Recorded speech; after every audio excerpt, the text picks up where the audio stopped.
There is a surprising news that we are receiving right now, just a breaking, that the Iran has actually targeted the office of the Prime Minister of Israel, Prime Minister Netanyahu, that they bombed his office, and his whereabouts is what everyone is looking for, right? So I will play the news broadcast for you.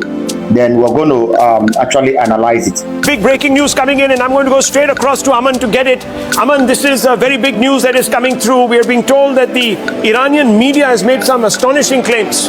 Well, yes, Rahul, what we are learning is that Iran's IRGC is now making a big claim that in the latest missile strike, they have targeted the Prime Minister Netanyahu's compound. They are saying that the Israeli Air Force commander's location has also been targeted in a surprise attack by the IRGC, and they are claiming that Netanyahu's fate is unclear. They are saying that they have carried out a very surprise attack where Netanyahu was, and Netanyahu's future fate is uncertain. Has he survived? Has he not survived? That is the IRGC's claim, big claim coming in today after Israel's big strikes in which Kenamai was taken out. Well, viewers, there is a lot happening on the ground there. I'm going to bring in Tom Cooper in just a few moments, but I'm going to go straight across to Akanksha also. Let's go straight across to Akanksha. Let's get some news from Akanksha. Akanksha, you're here with us, and I want to come straight out to you. It's a long newsroom, but there is some news breaking about the U.S. Embassy.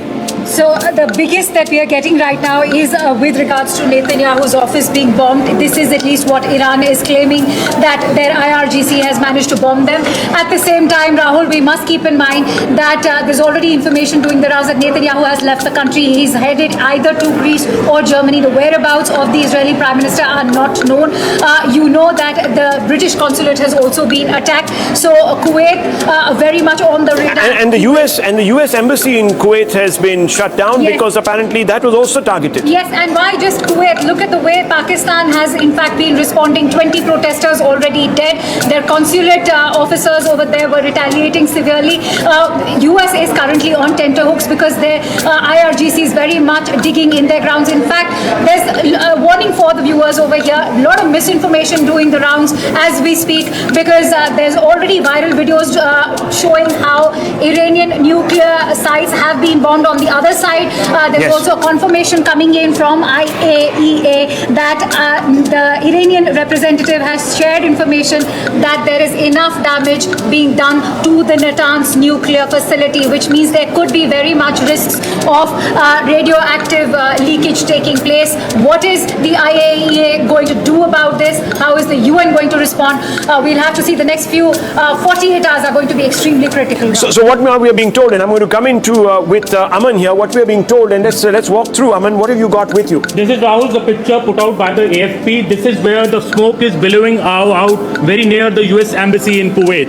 This is the picture that the AFP has put out, and clicked by their own correspondent. This is why the US Embassy in Kuwait has been shut down. And earlier in the day, we saw those horrific visuals coming from the US consulate in Karachi, which was also attacked by people. And this was the exclusive visuals, in fact, that our Internal Security Editor Manoj Gupta had brought us.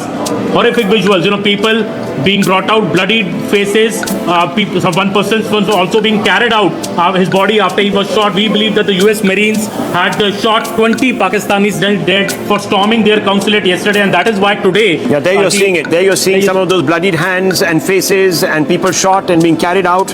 You can see some of those pictures, those are dramatic pictures. And then, of course, let's just go back to the other photo, of the Kuwait photo of the suspected attack on the US consulate there, and that's why the consulate is shut. Now, we don't know if there were people inside that consulate or not, but AFP putting out this photo of an area very close to the US consulate. Now, how are these missiles getting through if there is complete aerial dominance over Iran? One doesn't know. This is the question, viewers, because it is the Gulf countries, and let's talk about this. There are many Gulf countries that are facing a lot of heat, aren't they, Aman, because of these attacks. Let's go straight back to Tom Cooper, because I'm going to talk to him a little bit about that. We're going to also open the map. Viewers, this has been a war that could now turn into a bit of a quagmire for the United States. I know it's very early. I mean, it's very early to talk about timelines, because it's only been 37, 38 hours. But the Americans were hoping. Yes, the Americans were hoping. The Americans were hoping that, look, at the end of the day, we were going to go in, we're going to knock out a few people, and that would be it.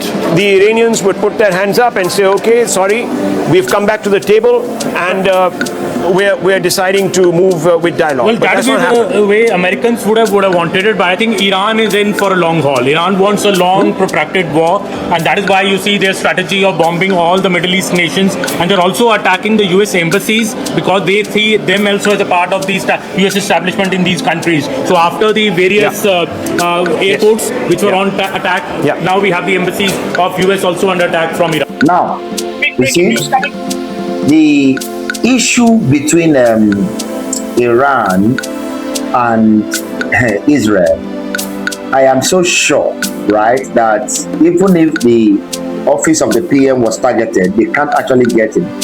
The reason I'm saying this is because the intelligence of Israeli armed forces is top-notch. It is something you cannot play with. So even if they were taken by surprise, unaware, but he is heavily protected by different mechanisms. So that thought that maybe he has been taken out is not possible. If they did it, we would have seen it. Actually, I am very sure that that guy is still alive. But we are watching that and we are trusting God that PM Netanyahu is still very healthy, very sound, and is very okay. Because there is no how that they should expect him that he will be in his office when he actually know that his office will be targeted, because that is just the truth. If you think he doesn't know that his office is targeted, that means you are deceiving yourself. As a warlord as he is, he knew his office will be targeted. He's aware of that. All right, so drop your thoughts. What do you think? We keep on hoping for the betterment, but most importantly, Nigeria is the real cocoa, and Nigeria should be better, that the people of Nigeria should start enjoying their own country. God bless you. Please subscribe to this channel and share this video. See you next time. We'll keep you updated.